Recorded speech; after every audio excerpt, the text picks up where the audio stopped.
Willow, I am so thrilled to have you on All the Small Things today, and I would love to start as we always do. Do you have any rituals or habits that you like to practice in the morning to help you feel grounded ahead of getting your day started? Thank you so much for having me and for starting off with such an important question. I often find that the first foot that we put forward in the morning can really determine the rest of our days. And for me, one of my absolute favorite practices is sitting for tea in the morning.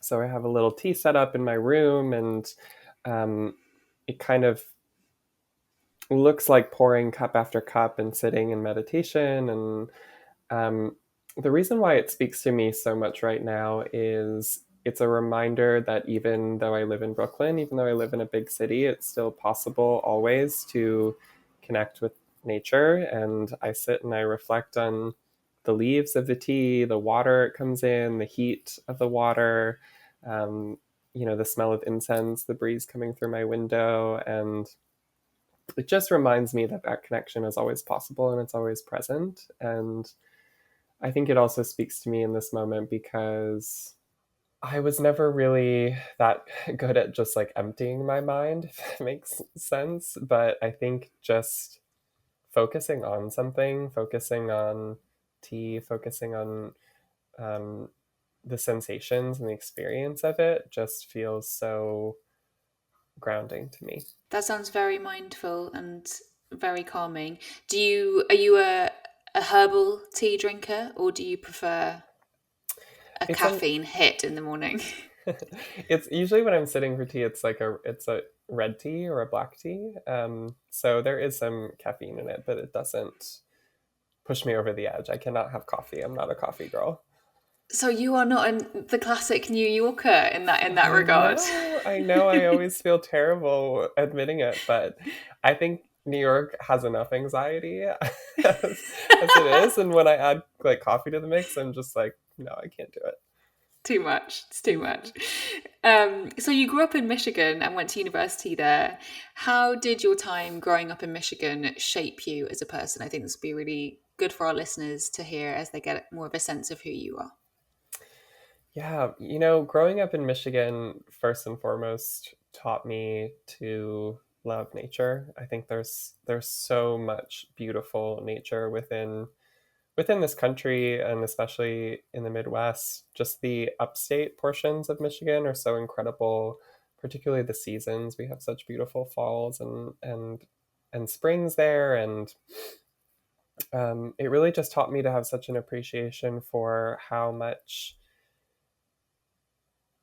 of a constant change is in the natural world and in our lives. I think there's a beautiful sense of familiarity that comes with seasonal living as you get older, and I feel like I'm at the point in my life now where I'm like, oh, I know what fall is about. I know that this is the time for me to be shedding and starting to clear out and release some of the kind of loose ends in my life and prepare to hunker down for winter, I suppose. And I think growing up with that model just had such a huge impact on me. I am someone who really struggles going into winter just because I all I can see is like just cold and dark ahead of me. Do you have any tips for us listeners who really thrive in the hotter, warmer months? I think we have this very modern idea that we're supposed to be happy all the time, and probably to do with social media and us seeing everyone living these picture perfect lives. And I just don't think that that's really the case. I don't think that we're built to be happy all the time. And I think when you actually sort of surrender that notion and you open yourself up to the idea that, yeah, there's a time and a place for me to feel heavier and to feel like I just can't see as many people and I just need to rest and I need to focus on cooking stews and lighting candles and reading. I think so much of our suffering comes from that struggle with surrender, right? Of just wanting things to be in our experience. And I want to be happy. I want to go out and enjoy the warmth. And of course, I want all of those things. But I think when we can actually when we can let go of our idea of how we want things to look and accept that there is a time and a place for this, and then it stops feeling so daunting, I think. At least that's been Mm. my experience of it. So I'd love to hear what drew you to making a career out of writing initially, and how you went about following that passion, and perhaps, how long writing has been with you as a person. When I was like 12 years old, I wrote on a post-it note that I was going to grow up and become a writer, and I put it in a box. And I was home last year and I found that post-it note. And I think, to be honest, I don't think there was anything else like I could have been. I love writing because it feels like weaving. Like I love watching the words on the page and figuring out the right way to thread them together. It's such magic to me. It's just something that never ever gets old. And I know that if I'm carrying so much with me, and if I am feeling really heavy or cloudy and I don't know what's going on with me, writing is always the thing that helps me find clarity, because even when I don't want to, even if I feel like I don't know what to write about, if you just start writing, words just come. And for me, it always helps me process my feelings. And um, I think it took me a long time to figure out what it was that I wanted to write about in my career. When I first moved to New York, I was mostly at culture and fashion and art publications, and that served me, and I learned so much during that time in my life about writing and about editing and storytelling. And then I think when the opportunity for Atmos came along, the climate and culture publication that I co-founded, it just felt like suddenly I could take all of these tools and all of this work that I had been doing and apply it to what had always been my lifelong love, which was nature, and specifically looking at what we can learn about ourselves through nature and what we can learn about nature through ourselves. And um, those connections and illuminating those connections are really what lights me up so much in terms of writing. I'm quite in awe of how you put words together. I find your words really kind of enrapturing, and you're so talented. Let's talk about your kind of career a little bit more. You worked in the publishing industry at magazines such as V Magazine and L'Officiel. This must have given you a lot of insight into the industry as a whole. In what ways did you feel the industry has been progressive regarding climate change? And in what areas did you feel it could have been improving? Yeah, I was really at a breaking point. I think it was around 2017, 2018, and I really thought that I was ready to leave publishing behind for forever. And part of that was the unsustainable pace of publishing itself, right? I mean, so many people I know who work in publishing, there's just such a cadence to it that is so intense. And the media cycle right now, it's just a constant churning out of content. And I think that leads people to burnout so quickly. But then also, a number of the magazines I worked at that you mentioned were also primarily fashion magazines. And speaking about unsustainable amounts of production, I think just witnessing not just the amount of volume of clothing being produced in the industry, but also the mindset that was being created. I love the idea of championing and focusing on individuality and fashion as a way to express individuality and our own unique sense of self. I think that's what draws so many of us to fashion and the visual arts. But it's tough because it also creates this mindset of what's cool. And like so many things can be traced back to this very simple like high school kind of mindset, right? Of just like, oh, this is cool and therefore I need to be like this, or I want to have things that will make me like this. I mean, how much does that drive like so much of our everyday thinking? And that's really what drives especially the trend side of the fashion industry, and it's a bottomless pit. I think I just saw so much of that happening and I didn't want to be part of it anymore. I think what has been really gratifying about Atmos and this journey of starting this publication, which really was an experiment in terms of, okay, well, how can we use creative storytelling, the type of storytelling that I witnessed at some of these other publications, and put it towards climate storytelling.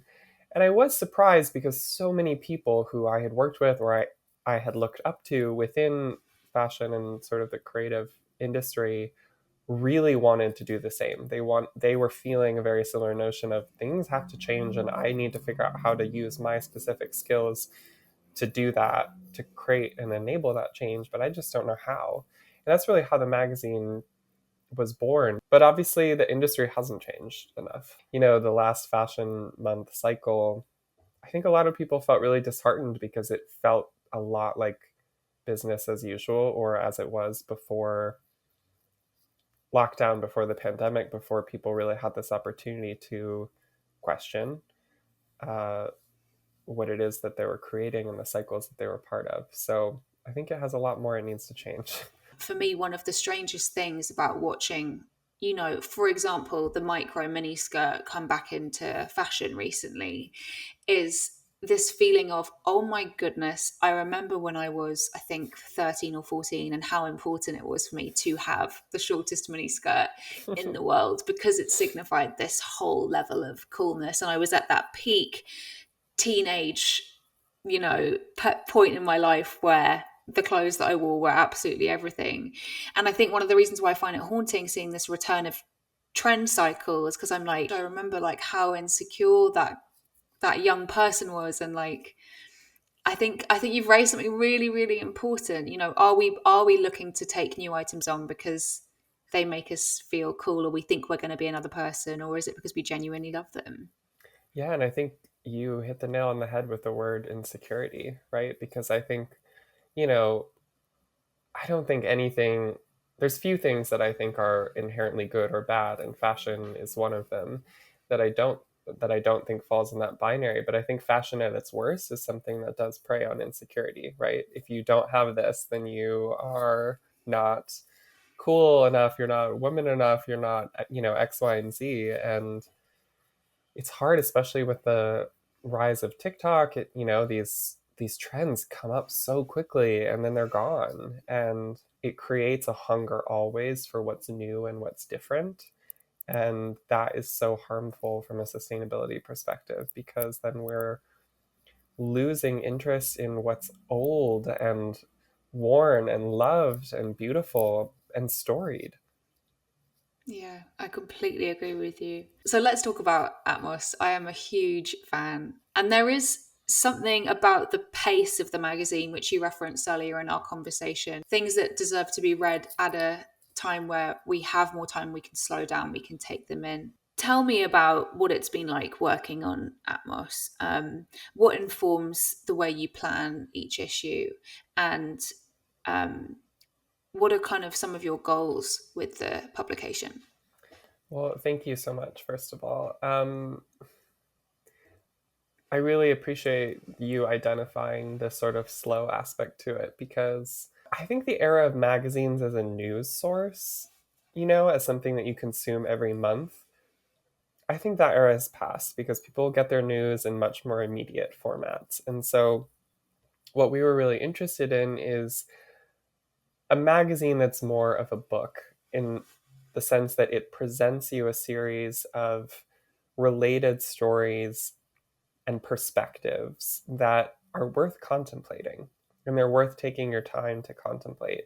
So every single issue begins with a theme, and then we look at and explore how the theme can be refracted in so many different lights. Some of that comes from our incredible contributors. We'll share our theme with them and they'll pitch story ideas. Some of it comes from me and my team, like, oh, we know we want to interpret the theme in this sense. And the theme is always rooted in what's happening. Our current issue that just launched is Prism, and the inspiration for the issue was all of the binaries that really are so deeply ingrained within our culture and cultural thinking, especially related to cancel culture, and just how many issues we see as black and white and right and wrong. And our world is so much more nuanced and multidimensional than that. And we really wanted to explore through this theme what it means to look at the world through a more prismatic perspective. Part of that is like, how do we hold all of it? How do we hold the fact that there's so much suffering in our world with the fact that there's also so much beauty? And feels like that's just like the massive task of our human existence, is to hold all of it. And so every issue in that sense is a question, and that was like the question that really started that issue. And then it was about different writers and photographers and creatives exploring that question through their own different mediums. Some of that was reporting, some of that was poetry, some of that was art photography, some of it was documentary.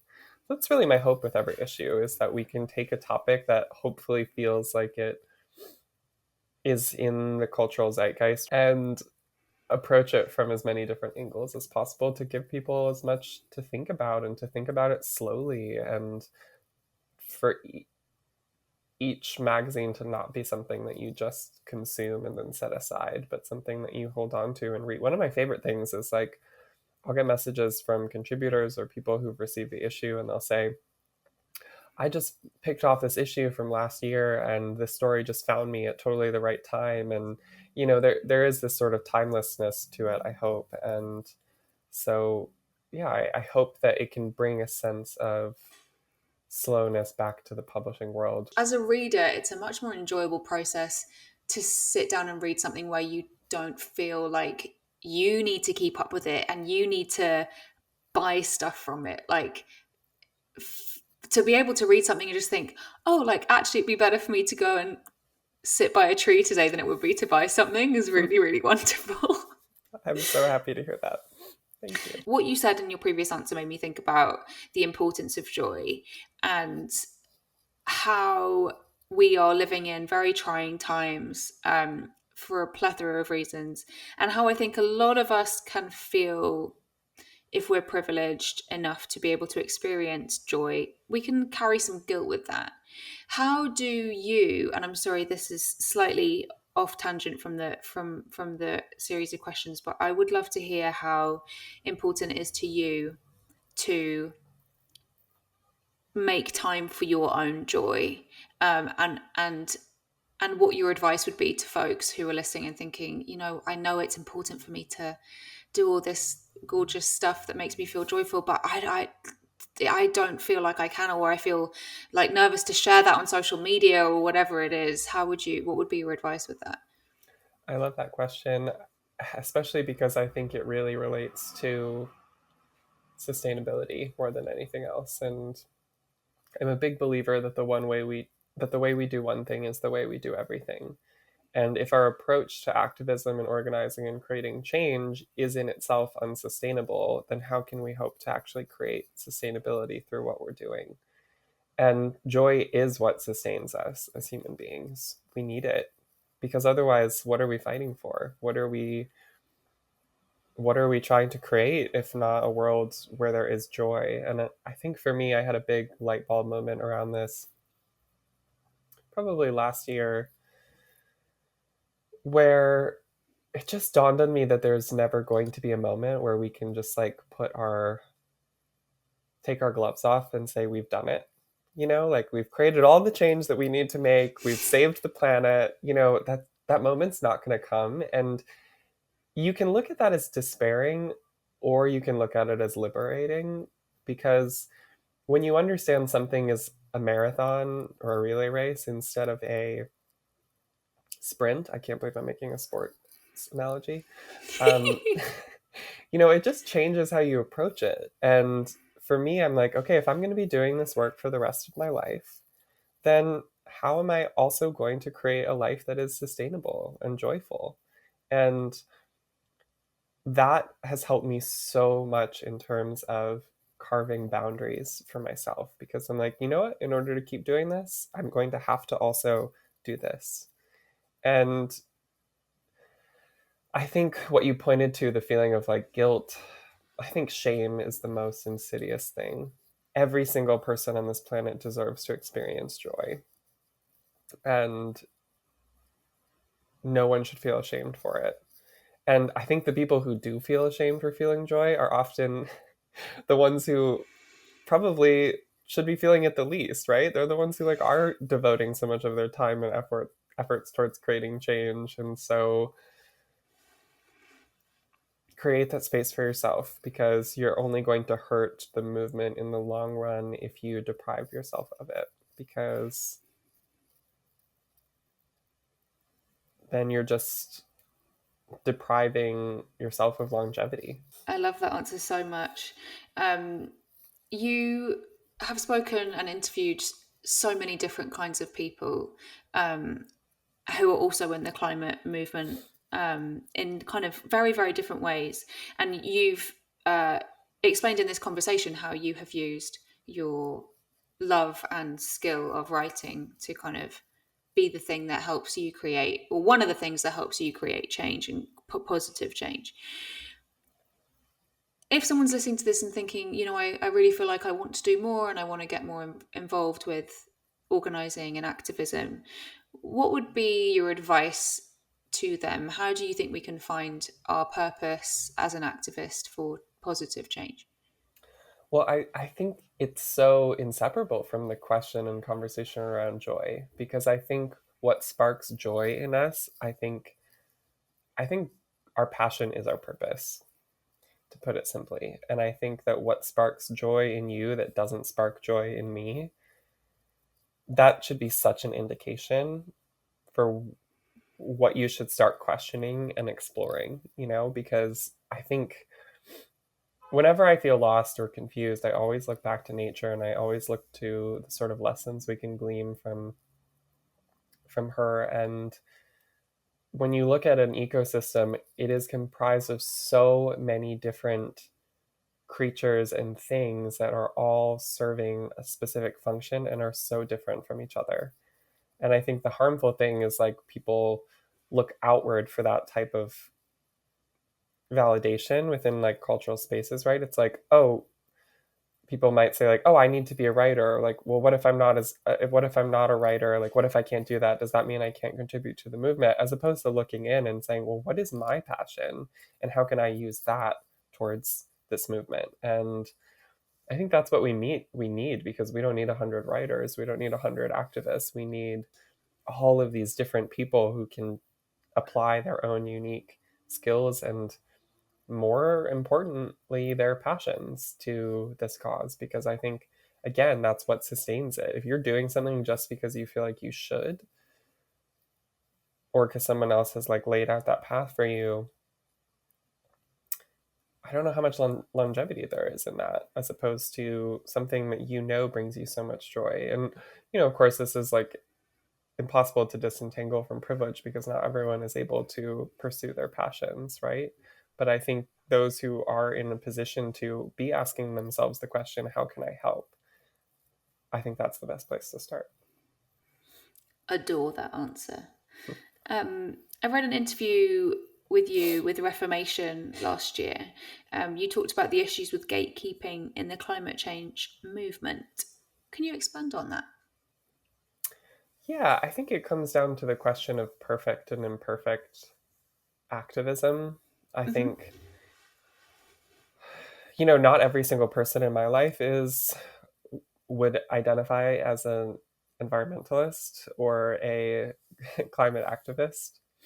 And I think what often keeps people out is feeling like if they are not a perfect environmentalist or a perfect activist, then they can't talk about these issues or they can't be a part of it, part of the movement. And I just think that's so harmful. I think, the movement has felt so insular for such a long time, because we're so, oh, you're not a vegan, you can't really be part of this movement because that means you don't care about this issue. And the reality is, I've become very wary of one size fits all solutions, because everyone's in a different position. Not everyone is going to be able to be a vegan. I'm just pulling this out as an example, for health reasons or financial reasons. And, or, to bring it back to fashion, there's sort of this like, oh, well, you can't support fast fashion. You have to support, you know, companies that are really investing in artisan made or slow fashion and sustainable practices. Yes, if you have the financial means to support those brands, 1,000%. Not everyone is going to have those resources. And that's where there's other opportunities, there's secondhand, etc. And I think the less we can say this is the what you have to do, and the more we can say like here is a list of potential options that could Mm. work for you, this might work for you, this might work for your neighbor, etc. I think the more the movement starts to feel inclusive, and it comes back to shame in a lot of ways. I think like the approach of a lot of activism before the last few years has been to shame people into action. And there are so many psychological studies that show that shame actually has the averse effect. It paralyzes people, it forces them into inaction, because when we're in shame, or when we're in a place of shame, we shut down and we feel like we can't grow. The psychologist Brene Brown has like pretty much dedicated her whole life to this research. And when you can free people from that sort of prison of shame, I think that's where actual growth and change can happen. I don't know about you, I think things have changed over the past couple of years.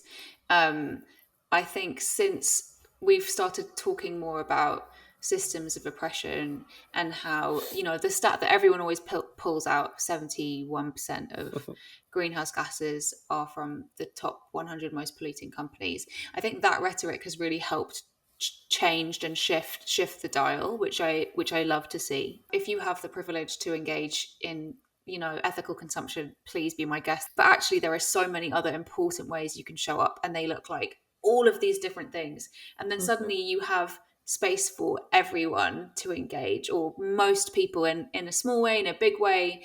And some of those ways are actually moving us further away from capitalist consumption. Mm. um, Coming to the slow fashion movement isn't just about supporting an ethical brand or a luxury so-called sustainable brand.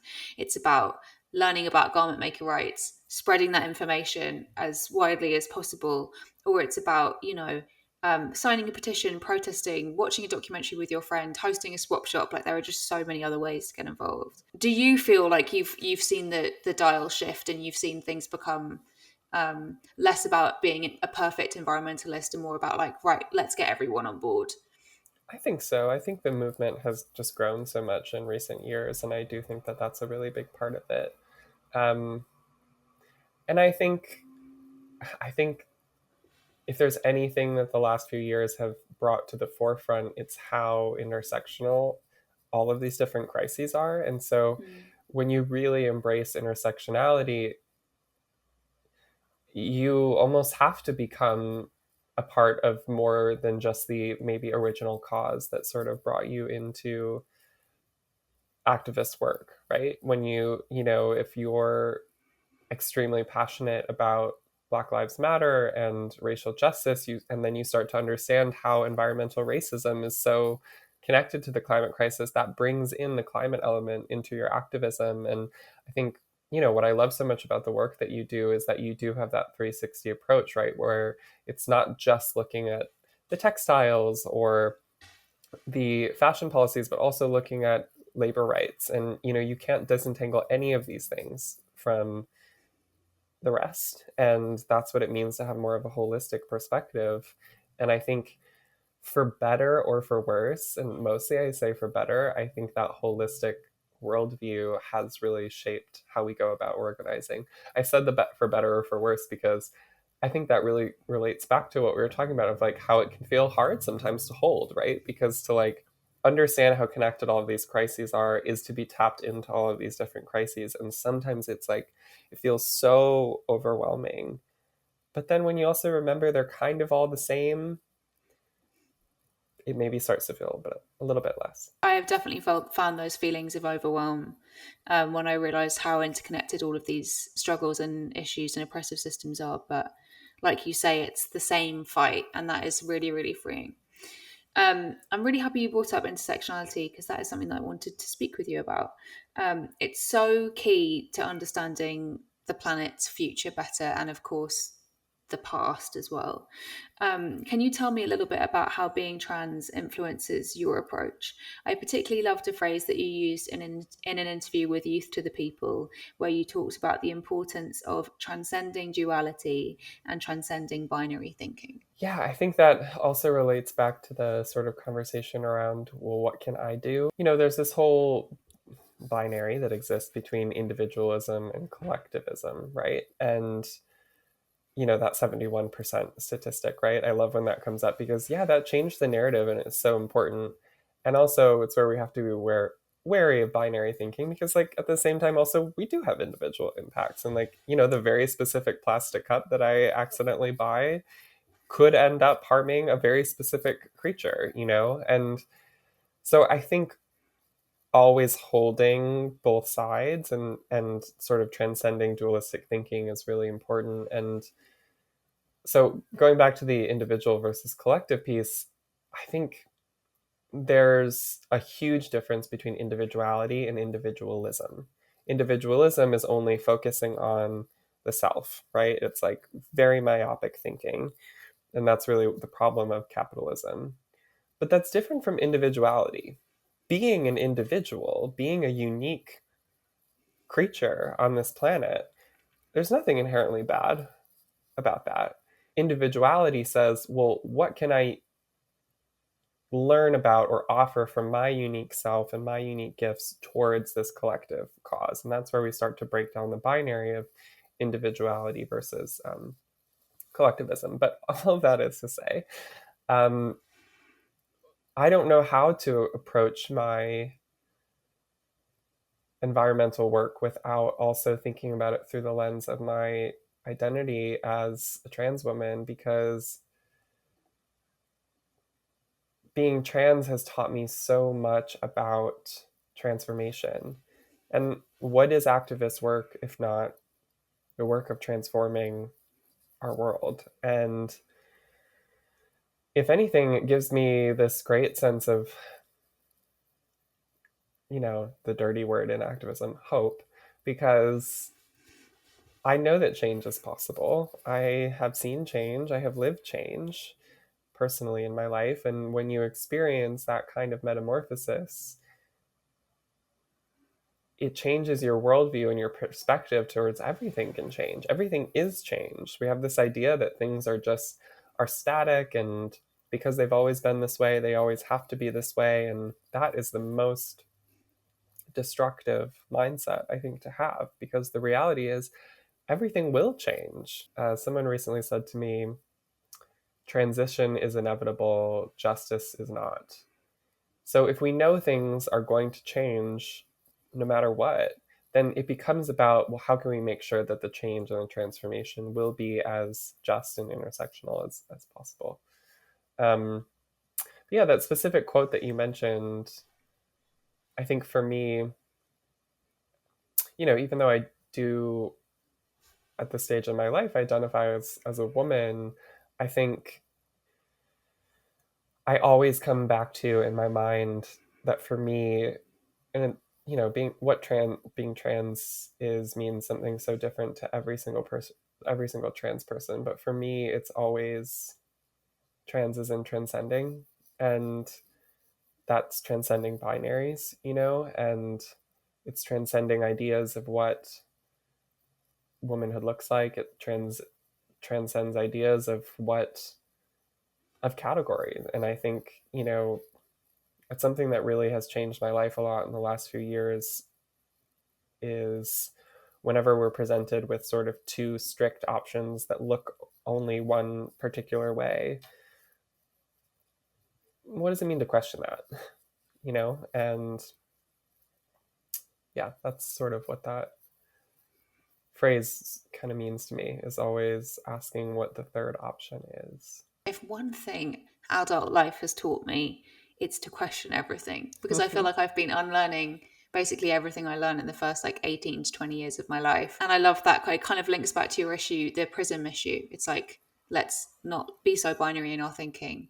Let's really question everything and think about all of that gray area, which is just so important. Yeah, I think the way my being trans has informed my environmentalism is that transition more than anything, like even more than transformation, I've started to just see it as a kind of healing, right? It's like going back to who I was before I was taught to be anything else, and all the things that were cast upon me. And like, as much as there are some things about transition that are so unique to being trans, I think a lot of it actually isn't, because I think that's just our journey as human beings, is as just as you were saying, is like we grow up and we learn how to separate what is really us versus all of the things that we were taught to learn, and we go back to the truth of who and what exists underneath. And that's what we really need to be doing. For me, it's like that kind of cool childhood joy, and like thinking back to what that little 5-year-old, what brought her joy, Mm-hmm. and how it is so it as like now, especially as I think I'm kind of living a slower pace of life these days.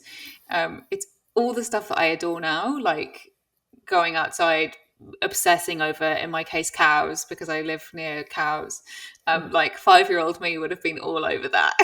So it's a really interesting practice, I think, like coming back to like this, yeah, childhood sense of joy, and like how we kind of just add layers of social conditioning on top of that, which kind of gets in the way, I think. Spirituality is an important part of your existence. Can you tell me how this affects your day to day? And I honestly haven't really talked about this a lot because I'm still working out a lot of my feelings about it. But in sort of the in between fashion publishing and Atmos time, and it all sort of overlapped, but it's been a lot of time in the wellness world. And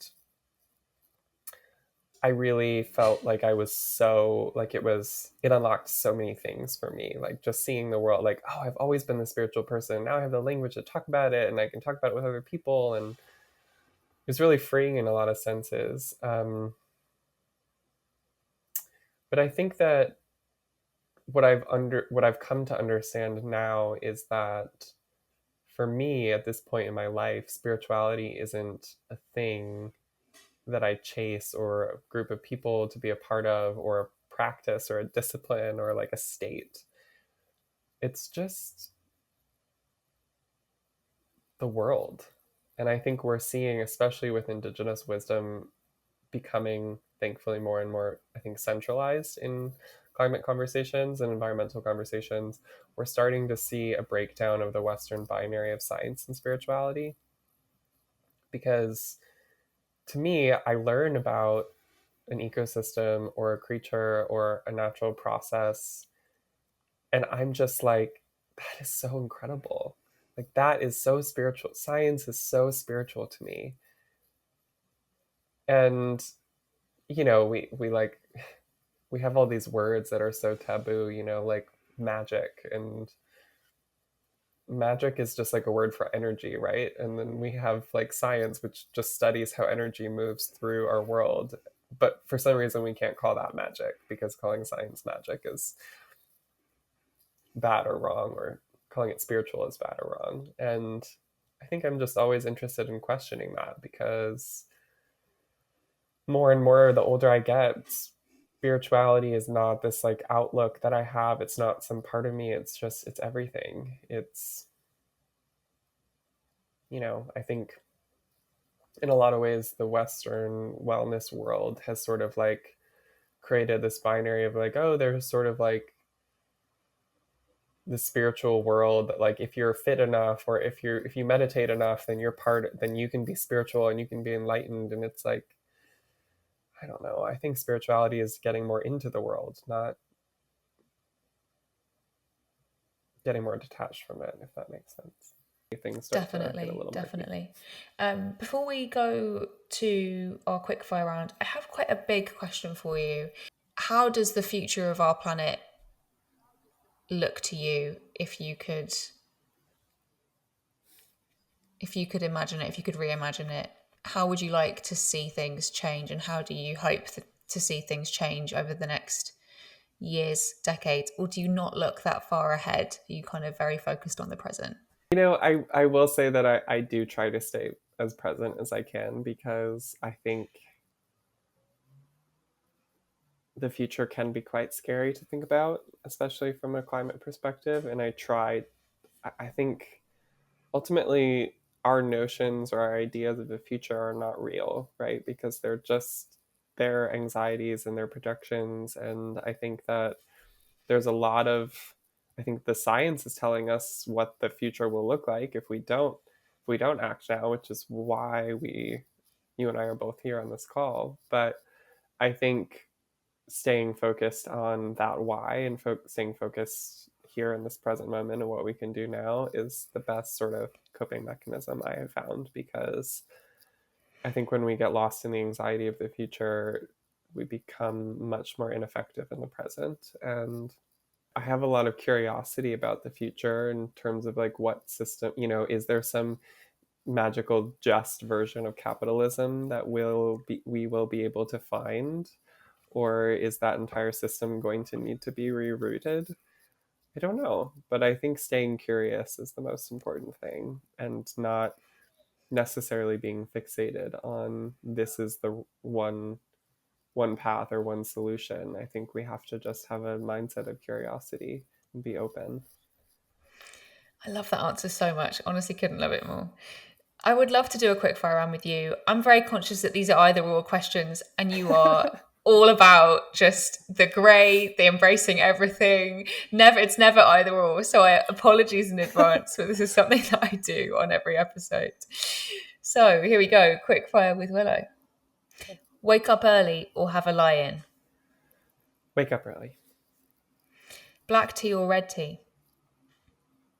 Red tea. In the trees or by the sea? In the trees, for sure. TikTok or Instagram? Instagram. Fiction or non-fiction? Fiction. Podcasts or TV series? Don't hate me, but TV series. I think I'm the same, to be honest. Sunrise or sunset? Sunset. And finally, routine or spontaneity? Routine, but room for both. Love. Finally, the question I ask all my guests: what is one thing you hope your future self will have achieved? Surrender, to bring this conversation full circle. I think I'm always trying to learn how to hold things a little bit less tightly. And I don't know if there's ever going to be one moment where I can say I've figured out how to do that, but it is something that I hope I continue to work toward all my life. That is so beautiful. Willow, I'm so grateful. I've enjoyed this conversation so much. Thank you I so could have much for talked your for another time. hour.